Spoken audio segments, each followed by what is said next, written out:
platforms, and we're also going to look at Consul, which is a tool for service discovery and monitoring and a variety of other things. We're going to look at that tangentially. We're not actually going to look at using it, but we're going to use it as our example of building out infrastructure in Amazon Web Services. So that's enough of the slides. So let's look at some code. So if we think of Amazon Web Services, I have an account here which I can use.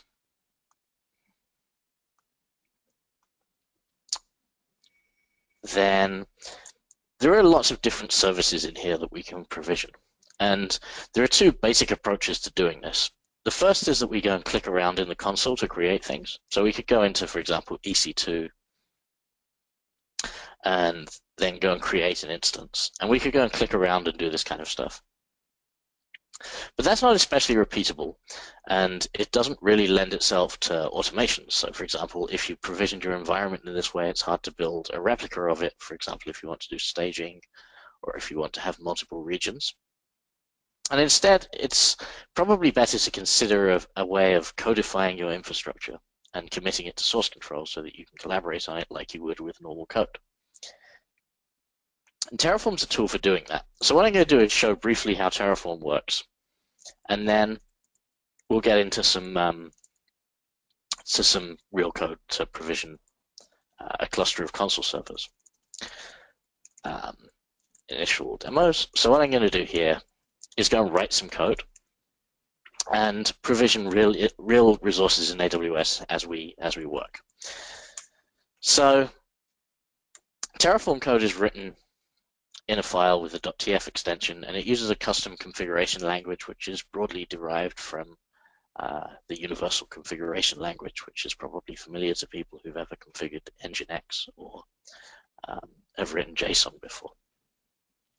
So we're going to talk to AWS. So one of the things we have to do is define a provider. A provider is something that gives resources for a specific type of cloud. There are many that exist. If we go and look at the documentation, we can see the complete list of those. Right now we have providers for AWS, Azure via the two different APIs. Some of the more important ones here, Google, Joyent via Triton, and various different software as a services. If you're on premise, then there's a vSphere one for VMware. There's things for orchestrating Docker hosts, and a ton of other stuff. So there's in order to talk to AWS, we have to declare this provider, and AWS has this system of regions. So if we go and look at the console here, you can provision resources in any of these regions, and they have these friendly names, but they also have an internal name, which is the one we're going to use here. So we're going to provision things in US West 2. The reason for that is it tends to be the most stable in my experience. So once we've declared a provider, we can start declaring resources. So one of the things that AWS has to offer is this idea of a virtual private cloud, which allows us to give our own network configuration, an isolated network in AWS that we can provision resources into. And we have full control over the address space. We have full control over the routing on that network. We have control over the security groups, over NAT, over VPNs into it. And to create one of those things, we can use this resource syntax. So we can say we're going to create an AWS VPC, and we'll call it test VPC.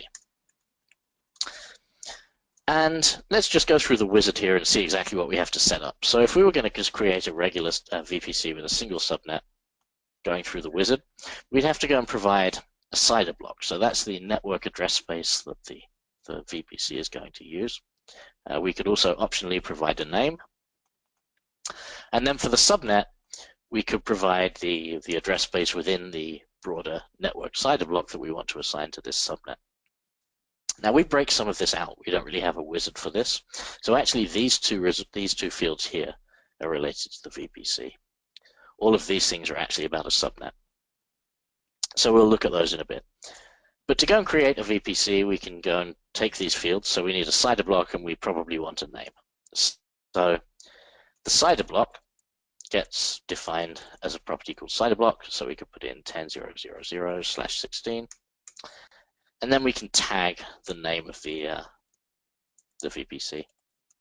Test VPC created with Terraform. And maybe we'll put in an environment and say, this is the build stuff UA webinar. So what we've done here is declared what we want this thing to look like. And right now it doesn't exist. So if we go and run the command terraform plan, that will go and look at the state of our AWS account, and it will look at the configuration we've given it, and it will decide, well, this VPC that we wanted doesn't actually exist. So in order to make the state of the AWS account match the desired configuration we've given, we need to go and create this one resource, which is a VPC. And some options here have been specified. These are the things we put in the file. So we have the CIDR block that we specified in the configuration. And we have these two tags, one of which would give the name and the other one would give the environment. But everything else is just going to use the default values, and we're going to gain access to the default values because they'll end up coming back to us. So having looked at the plan and decided, 1 to add, 0 to change, 0 to destroy, that looks correct, and it's the correct thing that we're going to create, we could go and terraform apply. And that will go and interact with the AWS API to go and create this VPC for us. So once that's done, we should be able to do two things. The first thing is, if we now go and look in the AWS console, and just cancel this wizard and go and look at the VPC homepage again, we should have test VPC created with Terraform. And it has the correct CIDR block. And if we go into tags, then we'll see it has the two tags that we specified. So let's go and run Terraform plan again. And now we haven't changed that configuration, and the AWS account, the resources in the AWS account match what we want in the configuration. So actually the plan should say there's nothing to do, which is good. It says there's nothing to do. So the problem, one of the key problems we want to solve is what happens if somebody goes into the AWS console here and edits something. Let's say they go and delete this environment tag. What we want to be able to do is detect drift in a deterministic fashion.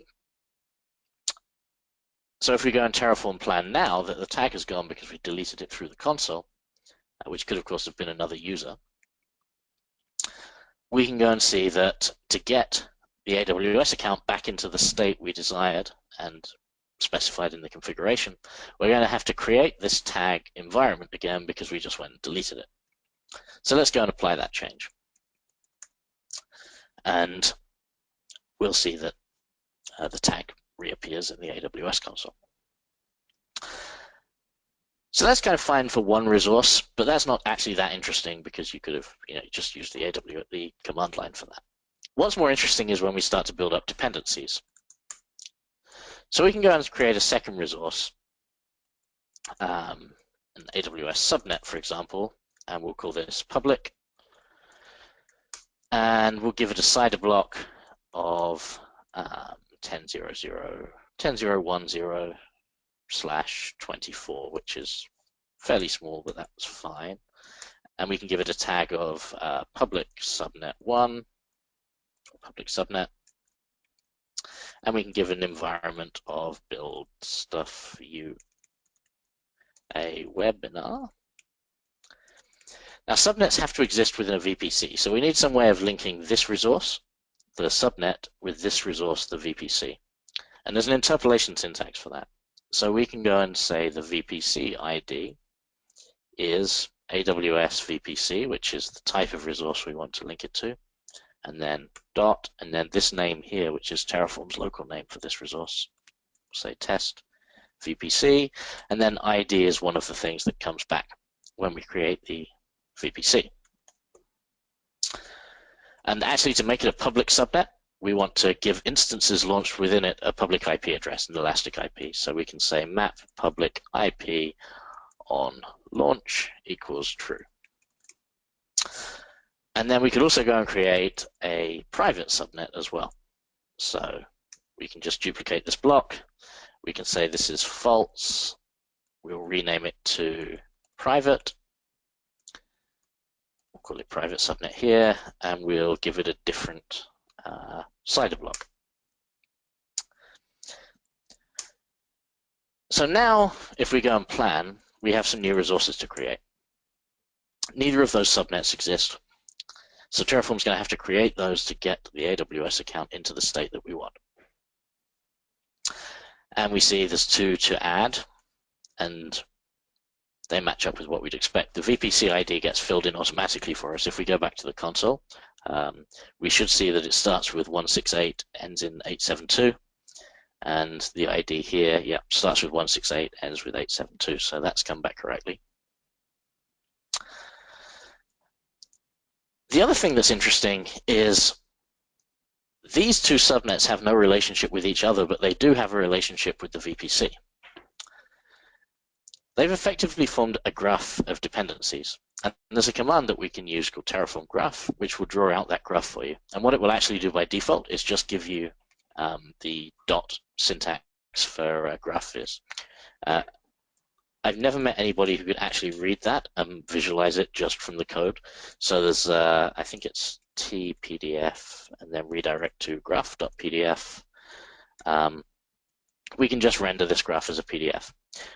And what it will show is that the VPC depends on the provider, and both of the subnets depend on the VPC, but they don't depend on each other. So this is important later when we start building up much larger configurations, because it determines what can be created in parallel and what has to be serialized, because there's a value dependency between one property and a property of the next thing to be created. So having looked at the plan here that's going to go and create these 2 subnets, we can go and Terraform apply, and it will go and make sure that the state of the world is as we expect, and that our local cache of what we have is correct. And it will go and create these resources. So now if we go into the AWS console again and look at subnets instead, we should start to see, public subnet, private subnet have been created correctly, and they have the tags. In the case of the public one, it's going to auto assign a public IP address. So that starts to give you an idea of how you can build up these dependency graphs. Now we're going to skip ahead quite a bit because we don't have that much time. We're going to look up a much more complex configuration. This is actually a Git repository, so you can go and get this later on. And what we're going to do is build a Consul cluster. And Consul is a service discovery system. It uses the Raft protocol for consistent consensus across its servers, and then it has a gossip protocol that runs on every node in your infrastructure to run health checks and to provide a well-known endpoint for service discovery. Now this is a much more complex configuration here. We're using variables and we're using modules, but the effect is still the same. If we look at the VPC module here, we're going to use the same resources that we used when we were just looking at the simple demo. So we're going to create subnets.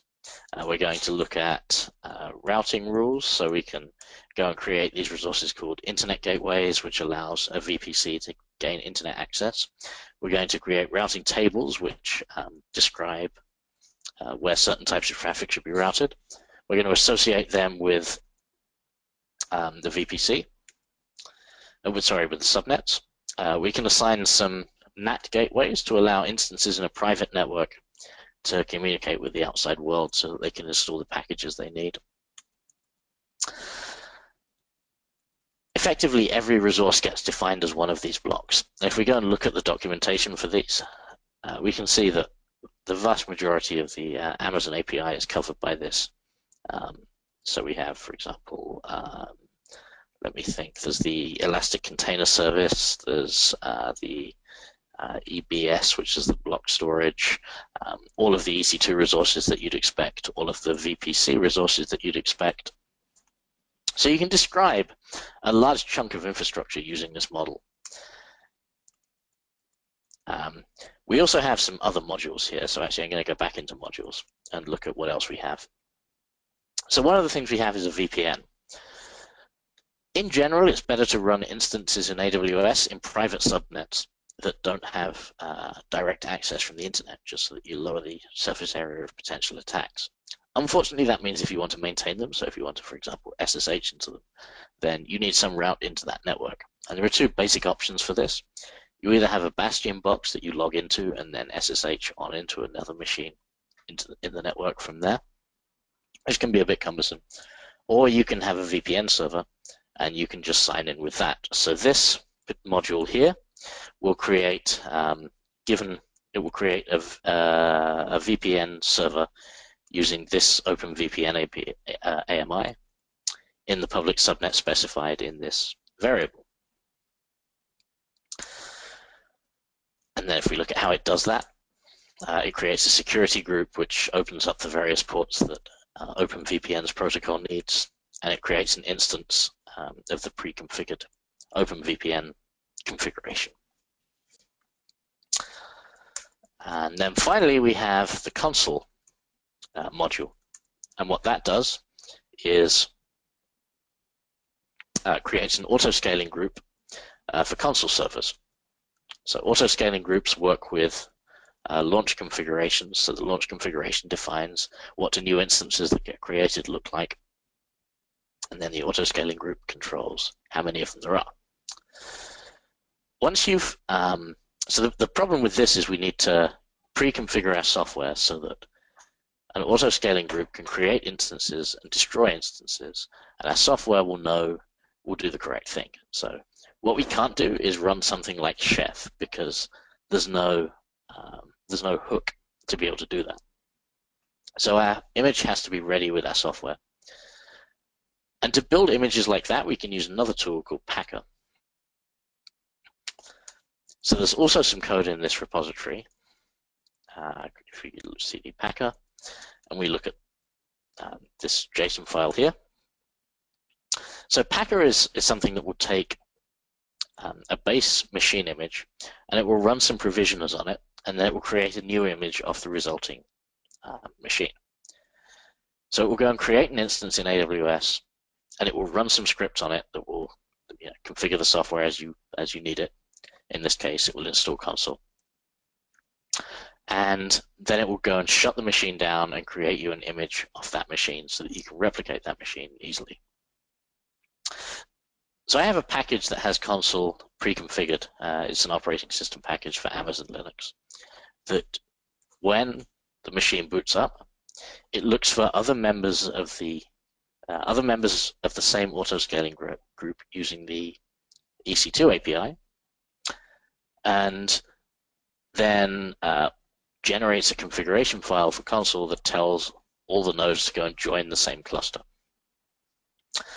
This is all hidden behind a package, so effectively all we have to do is go and yum update and then install the console AWS package, which is custom generated for this purpose. And what we're going to do is start from some source AMI, start an instance, run these scripts, shut the instance down, and then create a new AMI from that, from which we can launch machines in an auto-scaling group. So in general, because it's the Raft protocol and we need some consensus and we want some failure tolerance, we're going to run 3 instances of that across 3 different availability zones in AWS. The availability zone model of AWS is quite different to some other clouds, but it provides us with some resilience, which is a good thing. So we could go and run this now. We could go and run Packer. I have a makefile that will do it actually. So if I cat this makefile, then all we're going to do is run Packer build and give it our template file and give it the source image.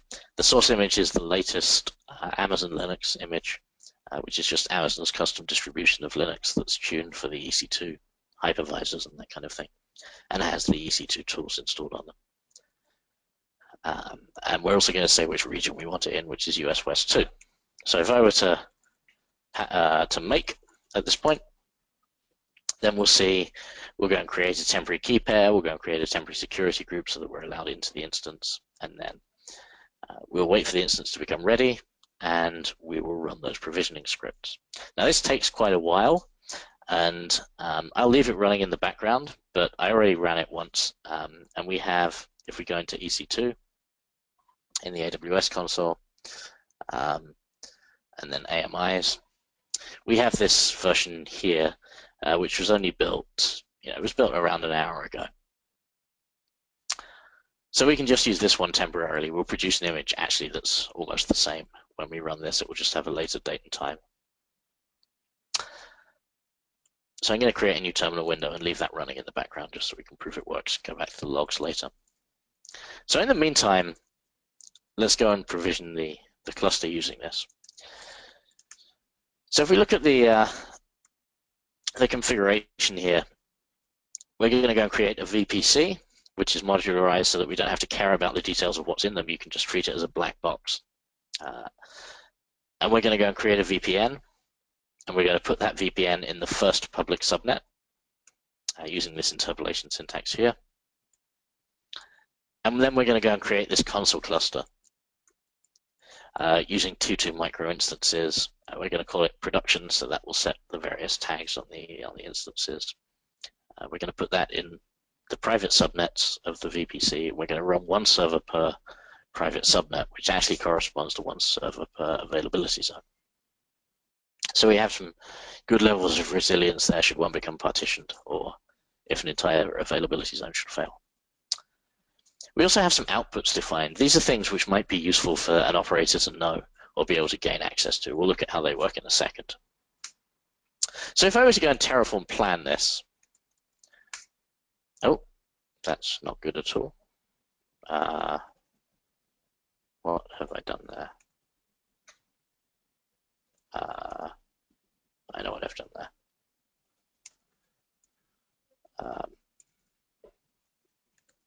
What I'm going to do very temporarily is delete this. So I have a problem where I'm running a development version of Terraform because I've been working on it all day, and I've broken something. So now if I Terraform plan, cool. We're going to get told we have no credential sources. So if I export a profile so that I can get some Amazon keys and then Terraform plan, then what's going to happen, we have 37 resources to add. And if we go and look at the graph for this,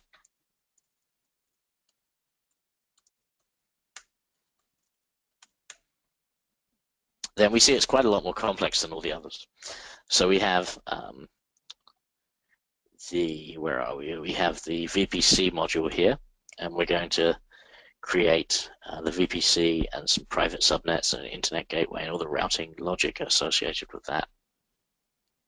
Over here, we're going to create a VPN server. So we have a security group. The instance for the VPN depends on the security group and on the VPC. And over here, we have the auto-scaling infrastructure for our console cluster. So if I go and run this now, it's actually going to need applying in 2 stages because of my broken Terraform version. So it will go and create all of these things for us.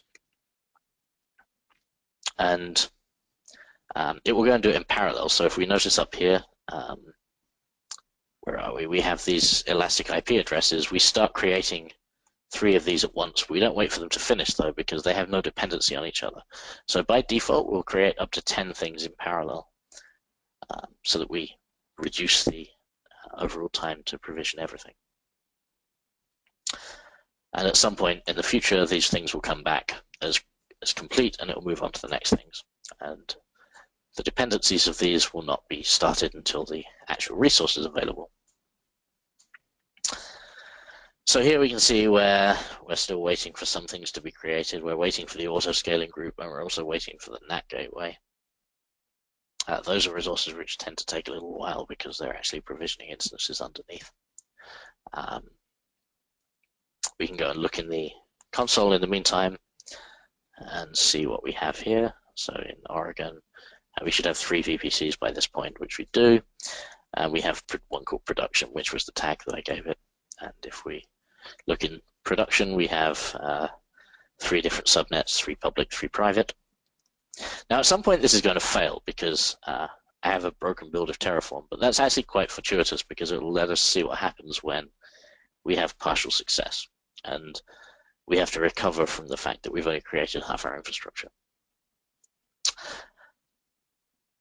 And what we're going to see is that we can just go and edit the configuration. It won't lose any of the information about what has and hasn't been created already. And then we can just resume from the point that we'd left off. So we just have to wait for this to create for a second. And do I have the cool. So if I, okay, these normally take about around 2 minutes, between 2 minutes and 2 minutes 10 seconds. So we should be there very shortly. There we go. So we just have some routes to create, and then so here we go. We have an error here. So this comes back from the AWS API because we screwed up something. This is purely because of my broken development build of Terraform, but the subnet ID test does not exist. So we can go and fix that, and just continue from where we left off. So where did I put test? It was here. The way I can go and fix it really easily, quickly, is to just go and git diff main.tf. If I do that and then go and git check it out, so git checkout main.tf. Now it's fixed.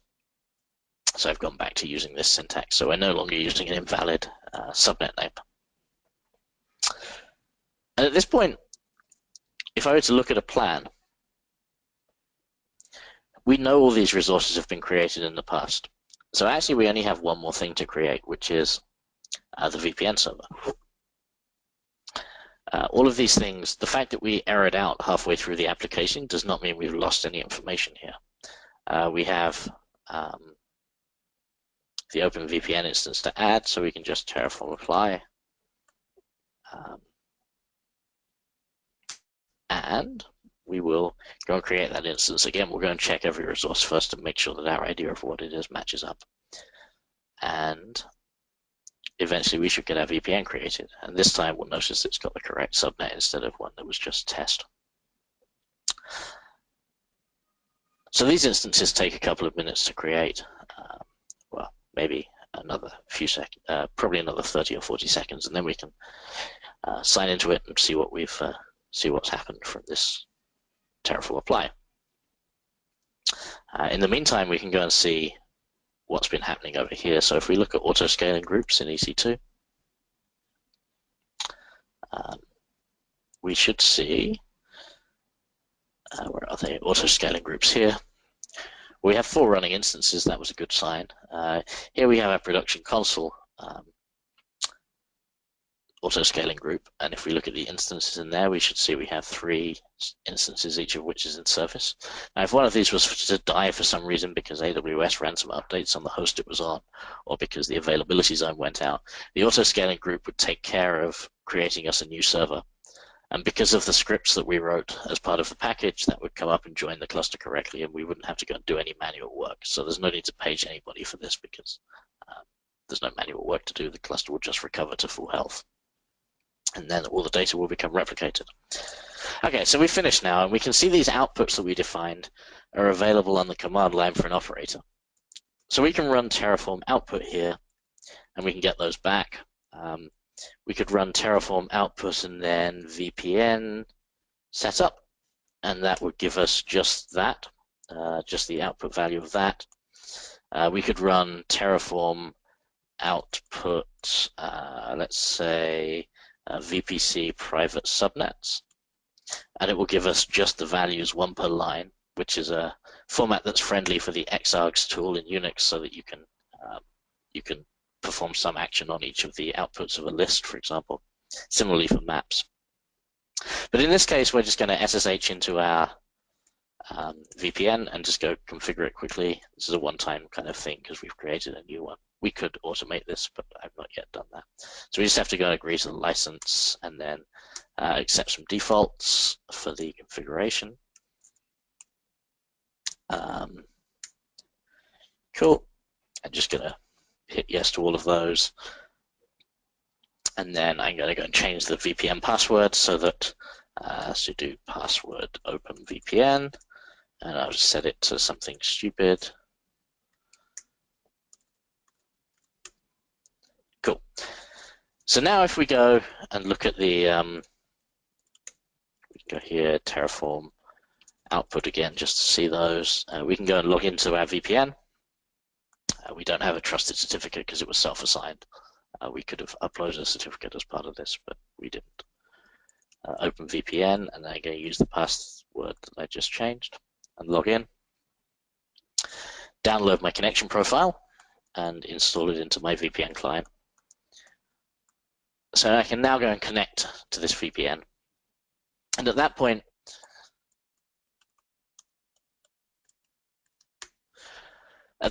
I'll effectively have routes into the VPC. So I'll be able to access instances which are in private subnets from my local machine, even though I'm not running in Amazon, and even though those instances are not exposed to the public internet. So we could go, for example, to, we need to go and check out what one of the IP addresses of these auto-scaling instances is, which we can get from here. This is a production console. And we can go and grab its private IP address, and we can just browse to the UI here, 8500. And what we should see is that we have a 3-node console cluster. And these nodes here will correspond to the IP addresses of those machines in the auto-scaling group. We could go and kill any one of these, and a new one would come back up in its place and join the cluster and get everything back to health without us having to involve an operator at this point. Effectively, what I'm trying to show with this is that you can build fairly complex architectures. This involves a lot of different resources, and you can declare them all as code, and you can detect drift from the provider, and you can all do it all in a declarative fashion.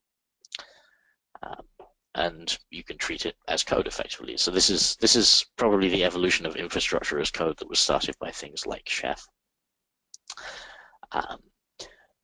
You can apply all of this across multiple clouds as well. So if, for example, you're in Azure, there's providers that will let you create resources in both and will let you create dependencies across the two. So for example, if you need to create a VPN that spans an Azure network and a AWS network, then you can just depend on both of the resource types for that, and then that's possible.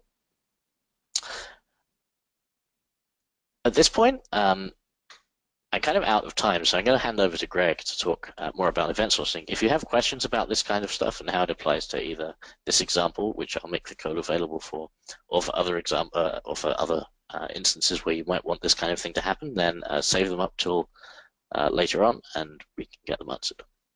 So thanks. I'll pass over to Greg at this point. Maybe. How do I do that? Change presenter. Okay.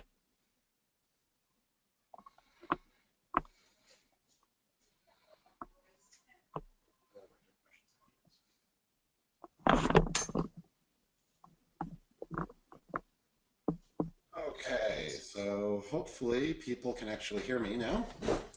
So what we're going to be looking at is a bit to do with event sourcing and how event sourcing is actually really functional. It's not object-oriented. And along the way, we're also going to figure out why Event Store has this cute little dragon as a logo. It's not by accident. There's actually a real reason behind it. But in going through and looking at our code, we'll figure out why that reason actually exists. Now, the code that we're looking at here, you can get this off of my GitHub. It's github.com/GregoryYoung/m-r. Or you can just Google for simple CQRS, and it will probably bring up for you as simple CQRS.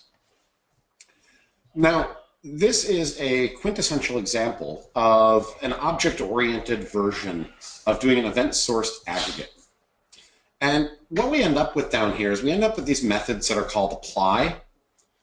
And if I go down in the base class, we can see that when we go to apply a change, what we do is we basically call this.askDynamic.apply. And what this will actually do is it will call these methods in the object from the derived class. I've personally never really been a big fan of going through and looking at object-oriented ways of doing this. For me, it kind of obscures what's really happening here. And the reason I find that it obscures what's really happening here is you don't really see what's going on. Let's try an example, moving this towards a functional way of doing things. So we're just going to give ourselves some space up here. Now, anytime that you want to start working with something functional, generally the first thing that you want to do is you want to start off with a function. Now, this function doesn't really have this signature. If we go and look, and we're going to make this a static function, there's a second parameter that would need to be passed here, and that would be the inventory item, which we will call state. If I were to look at the object-oriented way of doing this, there's always a hidden parameter there because it's an instance method. The parameter is actually known as this, and it would be coming across as an inventory item. Now, I'm sure many of the people listening to this have heard in the past that having mutating state may not be the best idea. And if you don't believe that having mutating state may not be the best idea, how many times have you told someone to restart a program? What you're really doing is trying to go back to a known good state because you're admitting that you're not good at mutating state. Now, I could make this so that this would not mutate state as well. What I could do here is instead of returning void, I could return an inventory item.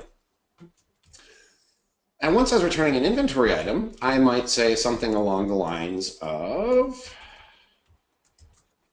return a new inventory item, ID equals e dot ID activated equals false. And I know the syntax doesn't quite really exist, but it gets close enough. And now we'd be returning a new inventory item for every time that we called this. Now, one thing that you have to consider when looking at this type of code is how hard would it be to test this code? This code is completely transparent. This code should be absolutely trivial to test because for any given set of inputs, we're always going to get back the same output. And this is the same structure that we're going to use for every function that's actually involved. Basically, what we're going to say is that we have function, state, event, and it will always return me state. Now, let's try a little bit of an example here. So we might have, for instance, inventory item created. And then after created, then we're going to have checked in, and then we're going to have checked out, then we're going to have checked in, and then we're going to have deactivated. Now, in the object-oriented way, if we were going to replay these 5 events here, what we would basically do is we would call this loads from history function, which would then call apply change for each of those events. And what apply change is going to do, again, is it calls up these methods here called apply. But what's really happening is we're mapping an event type to a given apply method. Now, if we're going to be more of a functional language, what we're going to basically do here is we're going to write another function with the signature function state event and goes back to state that basically does a select. So we can imagine if we were going to do this, we might have a static inventory item apply, and then we might say something like it takes an inventory item, which is the state, and it takes an event E, and then we might say something like, let's use the poor cousin of a pattern match known as a switch statement. And basically what we can do is we can switch on e.getType, and we might say something like case type of inventory item created And then in here, we would say return, apply, coming back with our state and our event. And basically what we're doing here is we're just choosing the right method to call for a given event type. Now, in the object-oriented way of doing things, we were doing the exact same thing, but we were doing it based on a dynamic private reflections call to our derived class, which may not be the best way of doing things. In the functional way, we're just going to write a function on top of our other functions, and it's going to as well have the signature of function state event, and this returns back state. So let's try dealing with our created checked in, checked out, checked in, and deactivated here. So the first thing that we're going to run into is a created. Now, when I call created, what should I pass as the initial state? And a lot of people here would say null. I don't like using null here. I like having another function, we'll call it init, that will return me my initial state that I should use to begin with. And then we're going to pass that event. Next, we're going to have checked in. And checked in gets the return value of created, which gets passed the return value of init. And then we're going to pass it the event. And then we have checked out, which gets passed the return value of checked in, which gets passed the return value of created, which gets passed the return value of init. And we pass the event. And then we have checked in, which gets passed the return value of checked out, which gets passed the return value of checked in, which gets passed the return value of created, which gets passed the return value of init. And we have our event. Then we have deactivated, which gets passed the return value of checked in, which gets passed the return value of checked out, which gets passed the return value of checked in, which gets passed the return value of created, which gets passed the return value of init. And we pass the event. Now, I want to briefly try reformatting this code, so we can look at it in a slightly different way.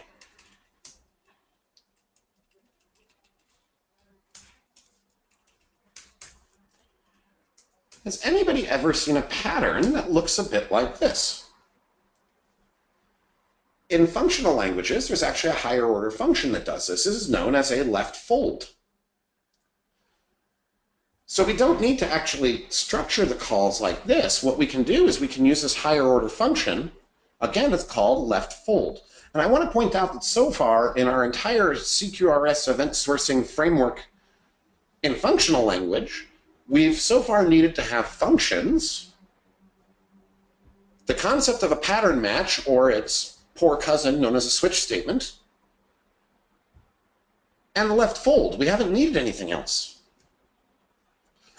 So now we've got our function that returns function state event, and it returns me back state. What I would want to say is something along the lines of fold left my pattern match over my events. And this is going to do the same process that we were looking at here, where we're getting this movement where each one is getting passed the return value of the one before it. So now we have fold left match with our events, and this is going to return me state. And this is what any projection actually is, and this is what people mean when they say that current state is a left fold over previous behaviors. We're folding over our previous events, assigning our previous events back to functions, and the result of the left fold is my current state. But we can do a little bit more with this. If we stop and think about it, what is a command handler? Well, a command handler would equal a function that takes state and a command and produces events. Now, the beautiful thing about functional code is equals means the same thing that it means in math. And very often you can go through and you can do substitutions for things. As an example, we said here that we have state. And the way that we get state is by doing a left fold of our pattern match over a series of events. We can come over and we can grab this, and we can replace state here with the thing that we said equates to the concept of state. In other words, equals does not mean assignment. Equals means equivalence. So now we're left with this function. We're passing to a command handler a fold left of our pattern match of events and a command, and this is going to return me back events. And this is where things start getting really interesting. And you'll have to excuse my ASCII art. I am not the best ASCII art drawer.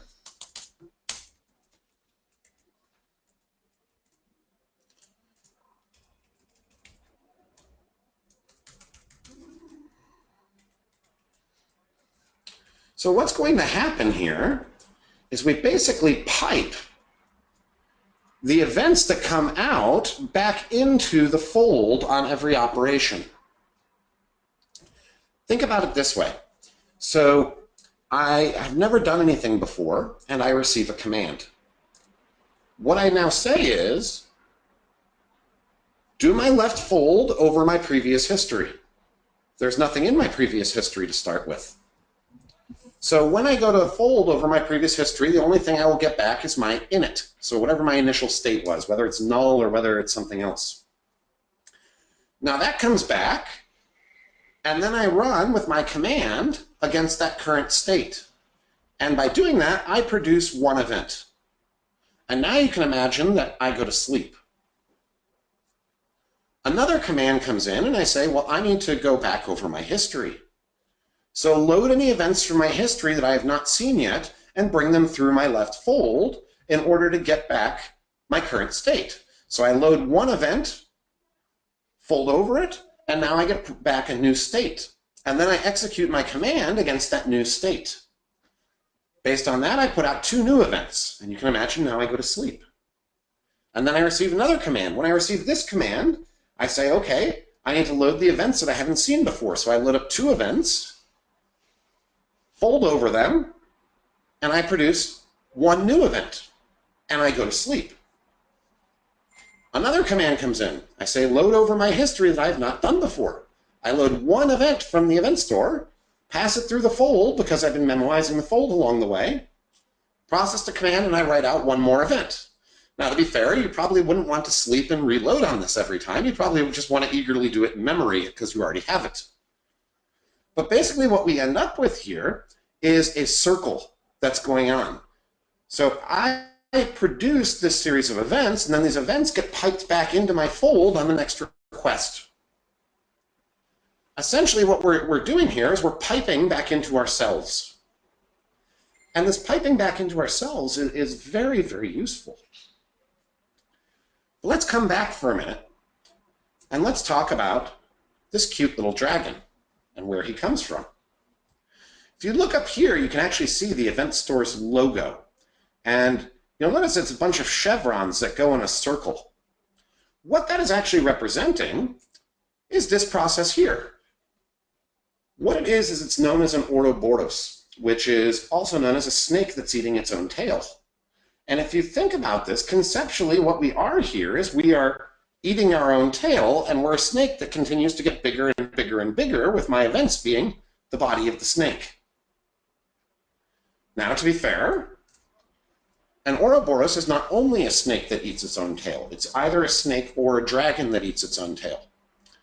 And when we drew out this cute little character whose name happens to be Oro, short for Ouroboros, we tried to make him eat his own tail, and it was not child-friendly. So that's why we ended up with one that looks like this.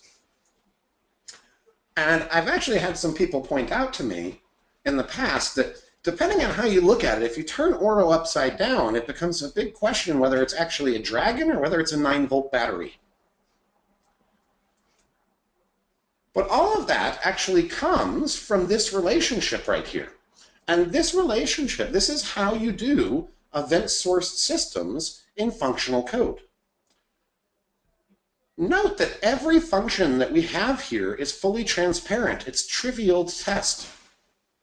The only things that we need in terms of actually building a framework around this, we have only used functions, a pattern match or switch statement, and the concept of a left fold, which is a higher order function that exists in pretty much every functional language. I tend to prefer, if I can, to write things in this model for a couple of reasons. One, you're not going to need to have a stupid framework. But the bigger reason is, for me, this becomes much more clear what's actually happening internally. There are no surprises around this. Everything is very obvious what's actually going on internally. And you'd be amazed how with only 30, 50 lines of F# code, you can actually create many domain models.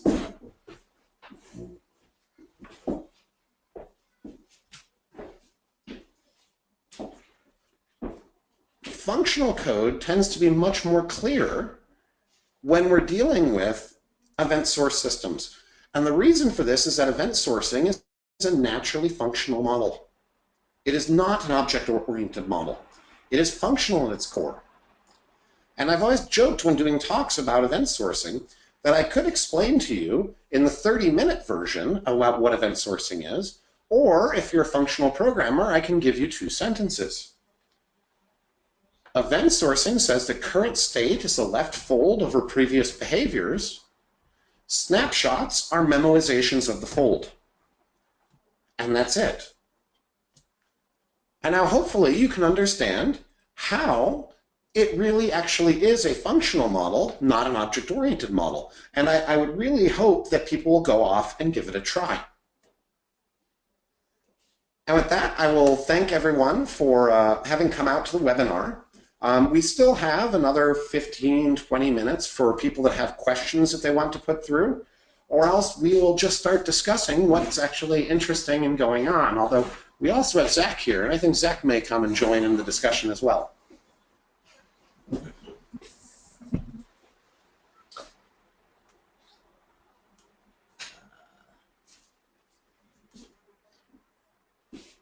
Okay, so we should have audio that you can hear everyone in the room on now. Okay. So do we have any questions? Not yet. No? Okay. There was a hand raised earlier, I noticed, during my demo. I don't know whether that person had a question, but and I'm sorry I didn't see it while it was happening. In the meantime, maybe we should introduce Zach. We used to work together at a company called Boundary, which was a monitoring company, and he's now in charge of ops at a company called BMC. Hello. Yeah. Maybe we should talk very briefly then. Maybe Zach can give us a summary of. And so one of the things that I glossed over during my talk was why it's important that when you're building machine images for infrastructure that all you should really be doing is installing operating system packages. And we generally think that's a good idea because it produces a repeatable process. It's something that, you know, this infrastructure already exists and it's well tested. Maybe Zach can give us a rundown of his opinions on this. I mean, and briefly, if you look at a running system, it can be modeled as a series of versions, and these versions, a series of versions software. And these versions are simply a list. The most important bit being, however, that the software is delivered via immutable artifacts. And you can model this with Linux containers, or better yet, containers in SmartOS. However, it's nice to have one more component below your system image, and that typically is an operating system package. There are a lot of benefits to this model. I think the biggest benefit, though, that no one really talks about is the fact that we aren't truly immutable yet. We're still utilizing Linux for the most part, and as such, even files inside a container can be changed. For example, say there's a security flaw exposed in your code, and someone is able to change a file via some process, but you can mitigate this with package management, because one of the core properties is that in the package manifest, all files are accounted for and are hashed, and with one command you can validate every single file in the system. So I think this is the most important aspect, and it's one that no one really talks about. So it's something you can use to verify the file system integrity of a running system. Yes. And it's kind of funny because there used to be products that would do this for you. However, I think since 1999, this feature has been available at least in apps on Debian. So one interesting thing that we've been going through is talking about immutability. And when we talk about event sourcing is all about immutability. Infrastructure, it's all becoming about immutability. But yet when I go look at, for instance, all of our popular package managers, they're not really immutable. Even most of them that claim they are still not really immutable. Do we expect to start seeing immutable package managers? Perhaps. I mean, so you can kind of make a file system immutable. At least you could do an installation and then remount read-only as root, right? So you can kind of fake it with that. There was technology in Sun Open Solaris where you could actually have immutable containers. But that may be a feature that could be added to package management. All you can do is install and remove. You can't modify the contents after the root of the file system. So we actually have a question from Justin, which is when we're dealing with an immutable file system, how would we deal with logging and configuration for individual applications? So, I mean, it's important to remember that there's privilege separation going on here. So the most important thing is that the application user that your application is running as cannot modify its own files. So, I mean, you can satisfy that with a simple permissions model, and then it basically becomes immutable because the user that it's running as cannot change this. I've dealt with logging in these kinds of immutable environments before, and what we actually did was we sent them out over UDP. Well, yeah, that was the only thing we did, and you could possibly use the network. Yeah. You can use the network. You can use, I haven't played with Amazon's EFS, but that may be an option for some people. I'm not the biggest fan of log aggregation. I kind of feel like if you write it to a log, no one's going to see it, and the cost to store, logs for hundreds or thousands of systems is pretty cost prohibitive, especially considering that 90% of it you don't need to see. But yeah, logging by the network would be probably the simplest way to solve that. And we have another question here from Pavel. How long did it take you to figure out how to connect all of the dots with Docker and Console and Packer and all of these different tools that are actually out there? Well, so I can kind of answer that one. So the ones that, so if we ignore Docker for a second, then things like Packer and Terraform and Console, they're all designed to work together. They're all produced by the same company, and it's no accident that they just kind of work together. They were developed with quite a long gap between them in some cases, and there are some rough edges there, but for the most part, they were designed to work together. So it's a natural progression from having immutable machine images to needing to discover where the service that you need to talk to is running, because it's going to change every time you deploy a new version of it. And then on to things like secrets as well. In terms of where the rest of the industry is going, most things there are not new tech. So there's nothing new in Docker, really, beyond a management CLI, which is accessible to developers. There's a search now for runtime. There's effectively a large push to try and make Docker containers operational, which is really a push to make Linux containers operational. But that tech was already there, 15 years ago on operating systems that were not Linux. So if you read through some of the history of that, you can kind of see what we're heading towards and where we'll probably be. Probably the optimal outcome of this will be that in 20 years' time, Linux containers are where Solaris containers were, for example, 5 years ago, 10 years ago. Exactly. Which is sadly a sad fact of the industry. We keep reinventing the same thing over and over again. And one day we're to converge back upon VMS. Maybe one day we'll converge back upon VMS. Effectively pick your battles with how you keep up with these things and decide. You can normally take a quick look at something and decide whether it's even worth keeping up with. And in a lot of cases, the answer is probably not. Well, and consider your operating environment. Mm-hmm. I personally don't feel that it makes sense to run containers on AWS because you're running containers in VMs, and for me, I'd rather just build an AMI. Right. So, well, to be fair, you're really running a container in a container. Yeah. Yes.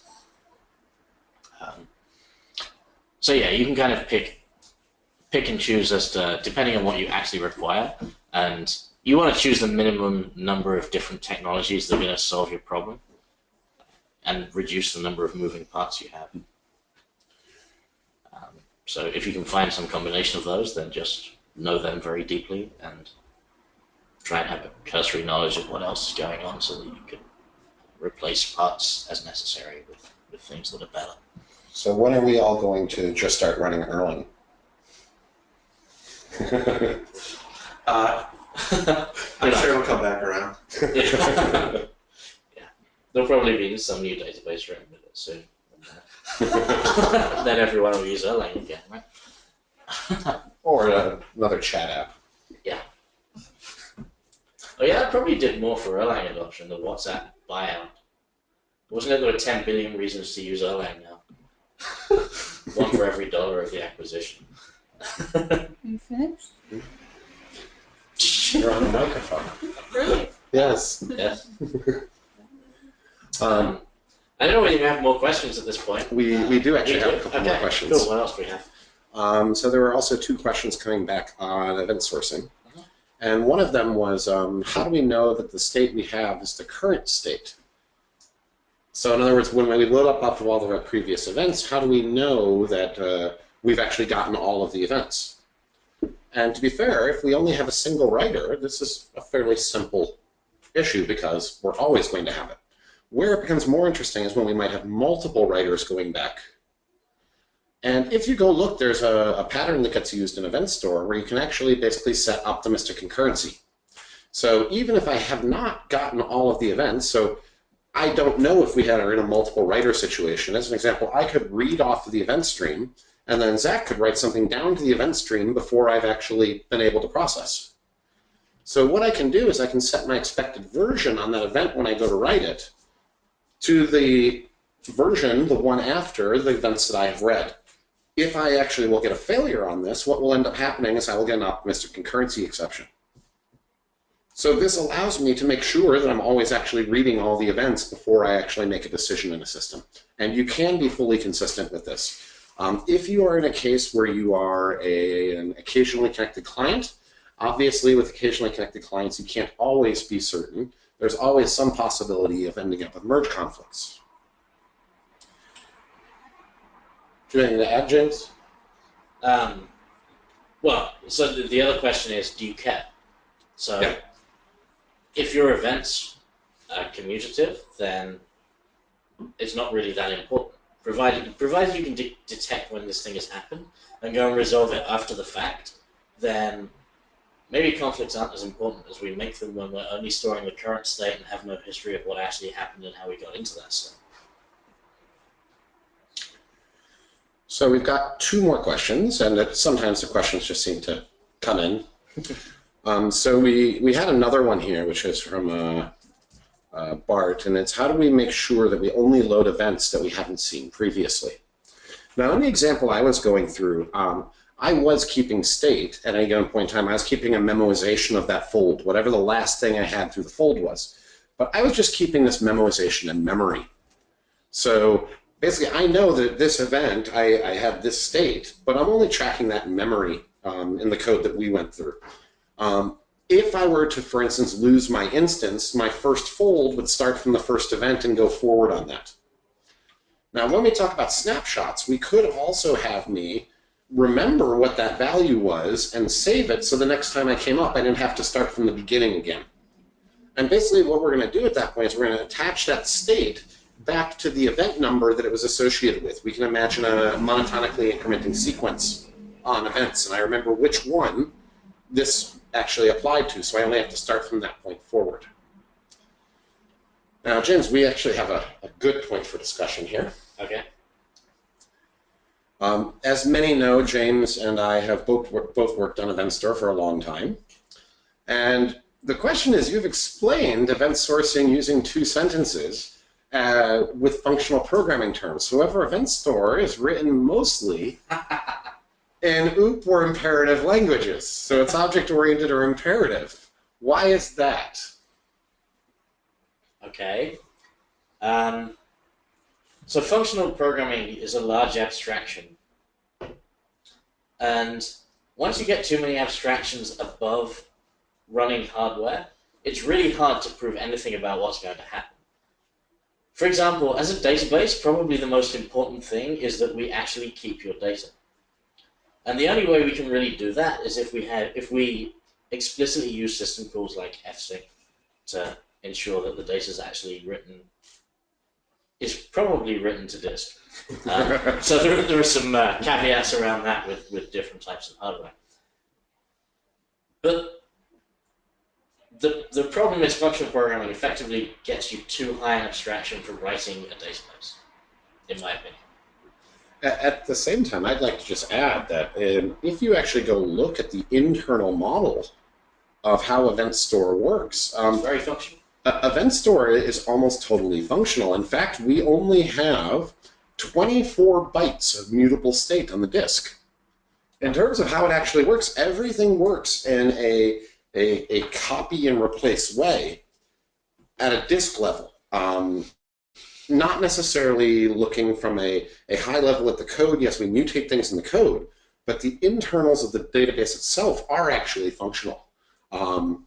With the exception of 24 bytes of mutable state, which we could have done as immutable, but it would have been really annoying. Yeah, and we'd effectively have been writing down entire 512K pages for our 24 bytes of immutable state at that point, which is not ideal. No. And we kind of have a weird model where the overall architecture is fairly functional, but the individual services themselves are fairly imperative. Yeah. And if you go and read the C# that's mostly used, it actually reads quite like C in most of the services in the Event Store. It kind of like most naturally looks like C with Erlang on top of it. Yeah. So I don't know whether it's strictly speaking purely imperative, even though it's kind of the style of the language rather than the. Sure, it's an imperative language or a procedural language, whatever you want to call it, but you can do more than that with it. You can build your own messaging primitives over the top and get something that looks more functional. We just got another one in. Oh. How can I learn more about this type of architecture, like using Event Store, CQRS, building out read models? An obvious first place to look would be I've got lots of talks that are online. I even have like all the videos from the equivalent of a 3-day class online for some shameless self-promotion. Yeah, they're probably the best resources for getting started. There are some good sample applications that have been written. It's important to evaluate whether or not you actually need this. Or where you may need it. Where you may need it. The chances are you don't need it everywhere in your architecture. The chances are most of your architecture should probably just be Rails apps. And it's very easy to over-engineer this stuff and apply it everywhere where it provides no actual value. And it's a lot more expensive to build because it requires actual analysis of business problems. Okay. I think it's also worthwhile to give a quick shout out to Jeremy Chassin. Oh, yeah. And his wonderful, he actually ported most of simple CQRS over to F# in a purely functional way of doing things. And that's also a really good resource for people to go check out how things may look in a functional world. Yeah. Also, Leo Gorodinsky did a similar thing. He has a series of posts from a few years ago that explain how that works in F#. I also have a post on my blog which explains how you can apply the same principles using the Go programming language, which was very far from functional, but it's exactly the same concept. So the only difference is there's no language provided immutability, but it actually applies quite cleanly. Okay, well, it looks like we've made it through all of the questions. Thanks, guys, for coming out and having a chat. Really appreciate the presentation, and I hope everyone else here did as well. And with that, we'll be signing off, and hopefully we'll do another one of these fairly shortly. Cool. Thanks, everyone. Thank you.